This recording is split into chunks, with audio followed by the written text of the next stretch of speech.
এখন অনুরোধ করছি আপনার ফোনটা একটু স্টেট আনলক করে দেবেন, আমার কাউন্সিলের এখানে ভাইস জায়গা হবে চেয়ারম্যান না। একাডেমি অধ্যাপক আশুতোষ ঘোষ মহাশয়কে তিনি আমাদের সামনে কিছু বলবেন। নমস্কার। আজকে 25শে বৈশাখ, আমরা সবাই জানি। তবে 25শে বৈশাখ বললে আমার যেটা মনে পড়ে, খুব ছোটবেলার কথা মনে পড়ে, যখন স্কুলে ধরুন পড়ি, ক্লাস 5-6 এরকম সময়তে 25শে বৈশাখ এটা খুব আনন্দের দিন। সেটা যেরকম ওই দিনে স্কুলে যে আবৃত্তি করা, গান করা এসব হয়, তার থেকেও একটা বড় আনন্দ ছিল আমাদের এতে 25শে বৈশাখের পরের দিনই আমাদের স্কুলে গরমের ছুটি পড়ে যেত। এই দিনটাই হচ্ছে শেষ। একটা 1 মাস গরমের ছুটি পাবো, বেশ ভালো লাগতো আর 25শে বৈশাখ। আর তার আগের দিনে ওই নাটক আবৃত্তি করতাম, পড়াশোনা ছিল না, কাজে বেশ একটা আনন্দের দিন। তা আমাদের 25শে বৈশাখ রবীন্দ্রনাথ বলতে ধরুন ক্লাস 5-6 এই পর্যন্তই বেশ ভালো ভালো কেউ কেউ কবিতা আবৃত্তি করে, আর আমরা শুনি বা আমরা বলি, এবং বলার সময়তে যদি পুরোটা একবারও ভুল না করে বলতে পারি তখন বেশ আনন্দ পেয়ে, তো পুরো কবিতাটা বললাম, একটাও ভুল হলো না, সবাই বলে বাহ তুই ভালো করেছিস, বেশ ভালো লাগতো। এই রবীন্দ্রনাথের সম্পর্কে সত্যি কথা বলতে কি, আমি তো সাহিত্যের ছাত্র নই, আর সাহিত্য যে খুব ভালো বুঝি সেটা আমি একেবারেই বলতে পারবো না, কারণ সত্যিই আমি একেবারেই সাহিত্যটা ভালো বুঝি না। আমার রবীন্দ্রনাথের সঙ্গে পরিচয়ের ব্যাপারটা একটু বলি। রবীন্দ্রনাথের সঙ্গে পরিচয় মানে আমার ধরুন জন্ম 59 সালে, আর রবীন্দ্রনাথ তার আগে মারা গেছে, বুঝতেই পারছেন যে রবীন্দ্রনাথের সাথে আমার একদম সরাসরি পরিচয় সম্ভব নয়। রবীন্দ্রনাথের সাথে পরিচয় মানে রবীন্দ্রনাথের লেখার সঙ্গে পরিচয়, যেটা আমাদের সবার আছে। এই প্রথম পরিচয়ের জায়গাটা, বই তো পড়তাম ছোট ছোট গল্প, যে গল্পটা সত্যিকারের মনকে ছুঁয়ে গিয়েছিল প্রথম আমার মনে হচ্ছে ক্লাস 6-এ, তখন আমি পড়ি ছুটি বলে একটা গল্প ছিল। সেই ছুটি গল্পটা পড়ে আমার সত্যিকারের যেটা হয় আর কি, একটা একাত্ম বোধ করা। আমরা তো গ্রামের ছেলে, আর ওই ফটিক সেও গ্রামের ছেলে ছিল, তার কলকাতায় এসে কি অবস্থা হতে পারে। এবং দেখুন ছোট গল্প একটা অদ্ভুত, বিশেষ করে রবীন্দ্রনাথের ছোট গল্প তোমরা যারা একদম ছোট হয়তো জানো না, যারা বড় তারা পড়েছো। আমার যেমন আমি ইংলিশটা খুব ভালো বুঝি না, বড় হয়ে পড়েছিলাম। ও হেনরির গল্প পড়তাম, ও হেনরির বেশ কিছু গল্প পড়ায়, কিছু গল্প ও হেনরির গল্পের শেষে একটা টুইস্ট থাকতো, সেটা হচ্ছে একটা ঘটনার টুইস্ট। মানে ঘটনাটা একভাবে ঘটতে ঘটতে শেষকালটা এরকম হলো যেটা কিন্তু আমি ভাবিনি, একটা টুইস্ট হলো। রবীন্দ্রনাথের গল্পে আমি কিন্তু ঘটনার টুইস্টের থেকে একটা ভাষার যে প্রয়োগ, সেটার একটা অদ্ভুত রকমের টুইস্ট, অদ্ভুত রকমের একটা ভালো লাগা, ওইভাবে ভাষার প্রয়োগ কিন্তু আমি আর কোথাও দেখিনি। যেমন আমি দুটো উদাহরণ দিই, মানে যেটা আমার খুব ভালো লাগতো। একটা তো ছুটিতে বললাম, ছুটির যে ওই শেষের যে কথাটা, মা এখন আমার ছুটি হয়েছে, মা এখন আমি বাড়ি যাচ্ছি, শুধু এই কথাটা যদি না থাকতো তাহলেই আমার মনে হয় যে ছুটি গল্পের কিন্তু অনেকটাই যে এই ভালো লাগাটা অনেক কম হতো। আর একটা গল্প আমি বলি, সেটা হচ্ছে নামটা বোধহয় ভুলে গেলাম, জীবিত মৃত, হচ্ছে কাদম্বিনী। এই গল্পটা না আমার খুব ফ্ল্যাট, মানে যখন পড়ছিলাম একদম ভালো লাগছিল। এই হচ্ছে এই শ্মশানে গেল, তারপরে এই বেঁচে উঠলো, এই বাড়িতে গেল, এতে গেল, এরকম হচ্ছে। শুধু শেষের একটা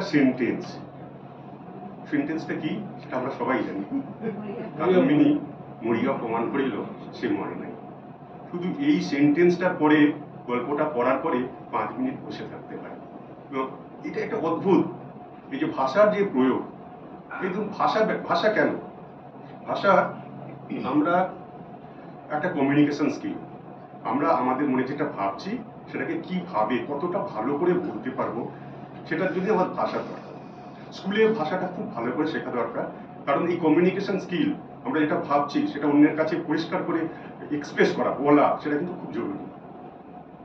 আমরা যে ভাষায় এমনিতে কথা বলি বাড়িতে, সেই ভাষায় কিন্তু আমরা সমস্তটাকে এক্সপ্রেস করতে পারি না। এই ঠিক মতো এক্সপ্রেস করতে গেলে আমার দরকার হচ্ছে সাহিত্য পড়া। এবং রবীন্দ্রনাথ বাংলা ভাষাকে যেভাবে ব্যবহার করেছেন, যেভাবে শব্দ চয়ন করেছেন, সেটা কিন্তু আমার মনে হয় বাংলা ভাষাকে এইভাবে আর কোনো সাহিত্যিকই সমৃদ্ধ করতে পারেননি রবীন্দ্রনাথ যতটা করতে পেরেছেন। আর একটা ছোট্ট বলি, তোমরা বাচ্চারা রয়েছে, আমি যেন আবার ক্লাস 5-6-এর কথা মনে পড়লো। আমার মাস্টারমশাই তখন এতে আমাদের হাফ ইয়ারলি পরীক্ষা হয়েছে, হাফ ইয়ারলি পরীক্ষার আগে আমরা রথের মেলায় গেছি। তা রথের মেলাতে আমি গেলাম, সেদিন খুব বৃষ্টি পড়ছে, গেলাম যে একটা জিলিপি কিনে খেয়ে চলে এলাম। আমাদের তারপরের দিন রচনা পড়েছে যে তোমার দেখা একটি রথের মেলা লেখো, রচনা লেখো। আমি বললাম আমি গেছি, যে খুব জোরে বৃষ্টি পড়ছিল, এত একদম ভিজে গেছি, তারপরে একটা জিলিপি করলো, যা পয়সা ছিল জিলিপি খেয়ে আমি বাড়ি চলে এলাম। আর মাস্টারমশাই 1 নম্বর দিয়েছে 20-তে। আমি বললাম যে কেন এত কম স্যার, আমি তো এটাই করেছি। বললো আরে এরকম ভাবে লিখে রাখি। আমি স্যার আপনি তো বলেন যে সত্যি কথা লিখতে, আমার তো এটা সত্যি একদম, আমি এই করেছি।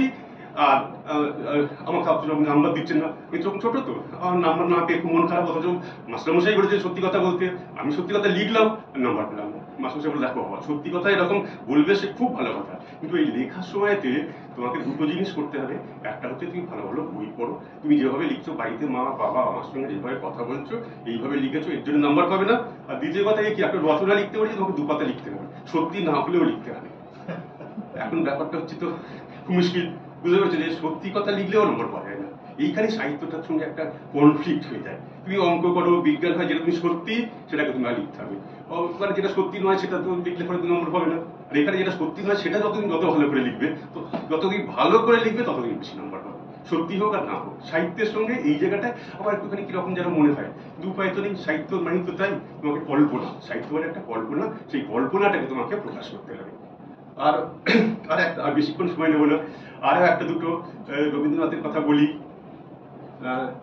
রবীন্দ্রনাথের না কথা কোনো কোনো জায়গাতে রবীন্দ্রনাথের সঙ্গে আমি ঠিক রবীন্দ্রনাথ ভাষার সাথে তো আমার কোনো তুলনাই নেই, কারণ শিখেছি রবীন্দ্রনাথের কাছে। বাংলা ভাষা যদি আমি বলি যে কিভাবে আমি বাংলা ভাষা শিখলাম, সেটা আমি বলবো তার জন্য যদি আমরা কারোর কাছে ঋণী থাকি, অনেকের কাছে ঋণী, তবে সব থেকে বেশি ঋণী আমরা বাংলা ভাষা শেখার জন্য রবীন্দ্রনাথের কাছে। তো রবীন্দ্রনাথের আইডিয়ার সঙ্গে যেমন আমি সবসময় একমত হতে পারি না। তোমরা যেমন ধরো, আমি একটা ছোট্ট উদাহরণ দিই, তোমরা পড়েছো শাহজাহান কবিতা, দেখতে অনেকে পড়বে, একটা খুব ভালো কবিতা আছে রবীন্দ্রনাথের, শাহজাহান পড়েছো। শাহজাহান কবিতাটা বেশ পড়তে ভালো লাগতো, কারণ রবীন্দ্রনাথের তো লেখাটা তো সত্যি কবিতার ওই যে বিশেষ করে যেগুলো একটা ঘটনাকে বিবৃত করা, যেটা তোমরা যদি পড়ো, যে গান্ধারীর আবেদন যদি পড়ো, যদি তোমার বিদায় অভিশাপ পড়ো, যে কোনো জায়গাতে রবীন্দ্রনাথের এই যে পুরো জিনিসটাকে যে এক্সপ্রেশন, যেটা যেভাবে উনি ব্যক্ত করেন সেটা কোনো তুলনা নেই। কিন্তু রবীন্দ্রনাথ যখন বলছেন, এই জায়গাটা আমি রবীন্দ্রনাথের সাথে একমত হতে পারি না, যে তোমার সৃষ্টির চেয়ে তুমি যে মহৎ, তাই তব জীবনের রথ পশ্চাতে ফেলিয়া যায় সৃষ্টিরে তোমার বারংবার। আমার এটা কিছুদিন আমি মনে করতে পারছি না। আমরা সবাই চাই যে আমার সৃষ্টি আমার থেকে মহৎ হবে, আমি কেন আমার সৃষ্টির থেকে মহৎ হব। আমরা চাই আমাদের ছেলে মেয়ে, আমরা যদি কিছু লিখি, আমরা যেটা সৃষ্টি করলাম সেই সৃষ্টি অমর হয়ে থাকুক। কিন্তু জানি রবীন্দ্রনাথ শাহজাহানের জন্য বললেন যে শাহজাহানকে বলছে যে তুমি মহৎ তোমার সৃষ্টির চেয়ে, এই জায়গাটা যেমন একমত হতে পারি না। আবার ধরুন, এটা একদমই পার্সোনাল, রবীন্দ্রনাথের সিনেমা, যেমন ধরুন সবাই বলে, আমার বন্ধু বান্ধবরা যখন বড় হলাম, যে রবীন্দ্রনাথের সিনেমার মধ্যে চারুলতা নাকি বেস্ট, এটাই নাকি সব থেকে ভালো সিনেমা। আমি চারুলতা প্রথমে দেখিনি, আমি একটু গ্রামের ছেলে তো, পরে এসে দেখেছি। আমার কিন্তু চারুলতা দেখতে একেবারেই ভালো লাগে না। আমি এমনকি চারুলতা দেখতে দেখতে আমার মনে উঠে চলে যায়, এরকম মনে হতো।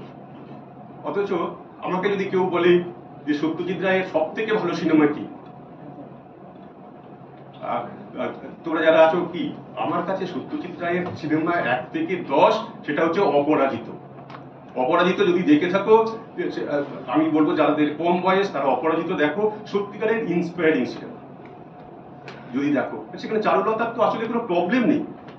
চারুলতার প্রবলেমটা হচ্ছে, চারুলতার হচ্ছে অনেক কিছু আছে, টাকা আছে, পয়সা আছে, লেখাপড়া আছে, জানা আছে, সবকিছু আছে, ওর সমস্যাটা সেখানে। এইগুলো আসলে সমস্যা না, এই সমস্যা নিজস্ব সমস্যা। এদের দরকার হচ্ছে সাইকিয়াট্রিস্টের কাছে যাওয়া। সত্যি কথা বলতে কি, শুধু ধরো এই চারুলতা কেন বলবো, তোমরা তো অনেকেই বলে যে আমাদের কি গল্পটা যেন ভুলে গেলাম, শরৎচন্দ্রের দেবদাসের আসল প্রবলেম ওসব কিছু নয়, এটা ভালো গল্প না। দেবদাসের সাইকিয়াট্রিস্টের কাছে যাওয়া উচিত ছিল, তাহলেই দেখতে ও ঠিক হয়ে ও মারা যেত। লোকে আসলে যেটা হয় আর কি, আমাদের কিছু অসুখকে না কি বাড়াবাড়ি করে দেখানো হয় আর কি। সাহিত্যে এই জায়গাটা খুব বেশি হয়ে যায় আমার মনে হয় আর কি। মানে তোমরা বলতে পারবে যে আমার একটু রসকসহীন, আমাকে লোকজন বলে যে তুই এগুলো বুঝিস না। আমি বুঝি, কিন্তু আসলে ব্যাপার হচ্ছে এটা আমাদের আরো একটু ভালো করে বুঝতে হবে যে এই সমস্যাগুলো আসলে কোনো সমস্যা নয়। আসল সমস্যা, সত্যি কথা বলতে কি, আমি এখনো পর্যন্ত যত সিনেমা দেখেছি, আমি যেটা বললাম, অপরাজিত হচ্ছে বেস্ট, সব ছেলেদের দেখা উচিত। কিভাবে একটা ছেলে, তার ধরো স্কুলে যাওয়ার পয়সা নেই, সে ধরো বাড়ি পুজো করছে, সকালবেলা এসে কোনো রকমের চালটা ফেলে দিয়ে স্কুলে ছুটছে, সেখান থেকে সে ডিস্ট্রিক্টে সেকেন্ড হচ্ছে, সেখান থেকে সে ধরো কলকাতায় পড়তে আসছে, এবং কিভাবে পড়ছে তোমরা সবাই দেখেছো। তার মা মারা গেছে সেই দিনও বলছে মায়ের কাজটা আমি কলকাতায় যেয়ে করবো, ওখান থেকে আমি চলে যাবো, পড়াশোনা যাতে ক্ষতি না হয় এরকম ভাবে। তা এরপরেও আবার একটা বলি, তারপরে যখন অপুর সংসার দেখি আমার কিন্তু আবার মনটা খারাপ হয়ে যায় যে এই ছেলের এই হাল, কি অবস্থা। আরে বাবা তোর ঠিক আছে স্ত্রী মারা গেছেন, আজ কিন্তু তারপরে ছেলেটাকে ফেলে দিয়ে তুমি কোথায় চলে যাবে, কি এ কোনো দায়িত্ব নেই। এরকম গল্প কিন্তু আমার ভালো লাগে না, বুঝতে পারছো? তাই রবীন্দ্রনাথের তাই দেখবে যে আমি জাস্ট রবীন্দ্রনাথ থেকে দূরে চলে গেলাম। আর একটু বলি, রবীন্দ্রনাথ সত্যি কথা বলতে কি সাহিত্যিক হিসেবে আমরা যদি দেখি, বাংলায় নোবেল প্রাইজ পেয়েছে বলে নয়, বাংলা ভাষাটাকে কিন্তু একদম অন্য রকম করে দিয়েছে। সত্যি কথা বলতে কি আমি যখন পড়তাম, হয়তো প্রথমে তো আমি লিখতে পারতাম না, ইংলিশটা এখনো পারি না সেরকম লিখতে, কিন্তু আমরা না যখন ক্লাস 11-12 পড়ি, 11-এ পরীক্ষা দেয় আমাদের সময়, আমি বাংলাটা হঠাৎ করে খুব ভালো লিখতাম। কারণ আমি যখন এই বাংলাটা পড়ছি, অনেকজন সাহিত্যিকের একটা নিজস্ব ভঙ্গিমা চলে আসে লেখার, আমাকে কিন্তু মুখস্থ করতে হচ্ছে না। এবং সেই লেখার মধ্যে দেখতাম যে অনেক রবীন্দ্রনাথ কিভাবে কোন শব্দ কোথায় ইউজ করেছে, কিরকম ভাবে সেন্টেন্সটাকে ব্যবহার করেছে বাক্যটাকে, সেটা কিন্তু আমার লেখার সময় নিজের মনের মধ্যে থেকে, অবচেতন মনের মধ্যে থেকে চলে আসে। সেইভাবেই আমরা ল্যাঙ্গুয়েজটা শিখি। আর সেই জন্য আমি সবাইকে বলবো, আজকাল যে মোবাইল ফোন না দেখে, সবসময় মোবাইল ফোনে কিছু শেখা যায় না। কারণ ওই বন্ধুরা যে মেসেজ করে সে তো ল্যাঙ্গুয়েজটাই তো ভুল। কেউ তো পুরোটা একটা সুন্দর করে সেন্টেন্স লেখে, কেউ পুরো সেন্টেন্স লেখে না, আর বানান ভুলের তো কোনো ঠিক থাকে না, কি যে বানান লেখে কেউ বুঝি না। কিন্তু একদম মোবাইলে মেসেজ করবে না, আর যদি মেসেজ করো একদম পুরো সেন্টেন্স ভালো করে লিখবে, দেখবে যাতে করে সেন্টেন্সটা ভালো লেখা হয়। কারণ ওই লিখতে লিখতে লিখতে লিখতে তো পরীক্ষার খাতাতেও ওরকম লিখে দেবে, বুঝতে পেরেছো? আমাকে একজন ম্যাডাম দেখালেন, একটি ছেলে সে স্কুলেতে তার ফোন নিয়ে সে করছিল, মানে পরীক্ষা দিতে চলে এসেছিল। তাকে ধরেছে যে তুমি কেন ফোন নিয়ে এসছো, তোমার তো পরীক্ষা ক্যান্সেল হয়ে যাবে। আচ্ছা, তো বলেছে ঠিক আছে ম্যাডাম, তাহলে কি করবো, আমি যদি একটা ক্ষমা চেয়ে নিই, তা ক্ষমা চেয়ে নিলে পরে তাহলে বোধ হয় আমার আর পরীক্ষাটা যদি ক্যান্সেল হয়। ম্যাডাম রাজি হয়েছেন। তা সেই ক্ষমা চার যে চিঠিটা লিখেছে ম্যাডাম আমাকে দেখালো, একটা সেন্টেন্স তাতে ঠিক নেই। সবকটা সেন্টেন্সটি হচ্ছে যেরকম ভাবে তোমরা মেসেজে লেখো না, ঠিক সেরকম হয়েছে, তার একটা পুরো সেন্টেন্স লিখে ক্ষমা চেয়ে গেছে। আসলে ব্যাপারটা তাই, ব্যাপারটা হচ্ছে আমাদের কিন্তু এই রবীন্দ্রনাথকে স্মরণ করাটা 25শে বৈশাখ রবীন্দ্রনাথের জন্মদিন হিসেবে নয়, আমাদের মনে করতে হবে যে আমরা একটা শুদ্ধভাবে একটা ভাষা শিখবো, শুদ্ধভাবে একটা ভাষা লিখবো। এই জন্য আমরা 25শে বৈশাখকে স্মরণ করছি। ধন্যবাদ।